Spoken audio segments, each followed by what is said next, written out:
Amis des courses et du saucipin, bonjour, je sais très bien ce que vous allez me dire, je ne soutiens que les grands meetings de Deauville et tout ça, alors que notre beau pays, chaque été, nous permet de découvrir une myriade de petits hippodromes champêtres qui ravissent les petits et les grands sous le soleil.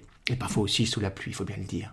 Eh bien, c'est mal me connaître, figurez-vous, car j'ai moi-même grandi sur ces pistes en herbe de Normandie et de l'Ouest, et j'ai pu y observer en qualité de témoin privilégié l'évolution du sandwich aux merguez et autres saucisses à l'aide desquelles nous avons taché tant de costumes du dimanche. C'est d'ailleurs une des raisons pour lesquelles les larges cols des costumes des années 70 étaient un défi à l'élégance. Il fallait maîtriser parfaitement les éléments pour ne pas tacher ces gigantesques revers de veste en se nourrissant.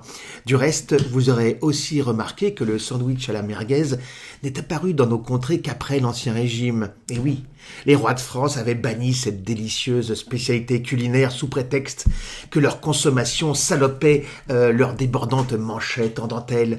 Vêtu de blanc, le pape lui-même excommunia et le sandwich et ce qu'il produisait, ce qui explique les nombreux conflits entre l'Europe et l'Afrique du Nord, et que jusque dans les années 90, on vendait encore à la sauvette ces sandwichs aux merguez à la sortie de Longchamp, alors que c'était souvent la seule pitance que nous pouvions encore nous permettre en attendant le bus pour la capitale. Mais ceci est une autre histoire. Les champs de course de province en été sont merveilleux. J'ai eu le plaisir, l'autre jour, d'aller au point-to-point organisé par Emmanuel Cléieux et ses amis près de Vaumas dans l'Allier, et j'y ai retrouvé cette ambiance bon enfant, familiale, au plus près des chevaux et de ceux qui vivent et travaillent avec eux. Ce sont des vraies bulles dont on ne s'extrait qu'à regret.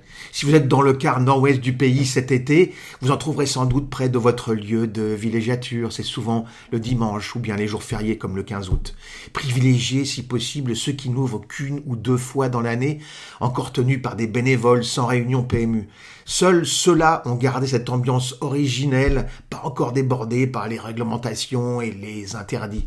Il y a Cran aussi, bien sûr, et le Lion d'Angers, mais c'est moins pittoresque que 40 ans, l'hippodrome Maurice de Folleville, cher à mon cœur, en particulier le 15 août. Il y a Alençon, où j'ai grandi, Agon-Coutainville, Beaupréau, Genêt ou Montignac, qui court aujourd'hui, jeudi 7 août, et bien sûr, Sillé-le-Guillaume, ce samedi 9 août, à ne rater sous aucun prétexte.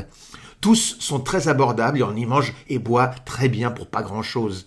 On y apprend aussi beaucoup et encore une fois, tout est à la portée de la main. Rien à voir avec les pistes lointaines et les écuries sous surveillance, paraît-il, des grands hippodromes, dont le rôle est complètement différent dans l'échiquier des courses. Il faut les aider, ces petites sociétés de courses campagnardes, car elles sont menacées lorsque survient la prévisible disette des allocations. Ce sont pourtant des vestiges vivants de la vie à la campagne, un voyage dans un autre temps, dans une autre dimension où règne toujours l'insouciance et la camaraderie. À la ravoyure.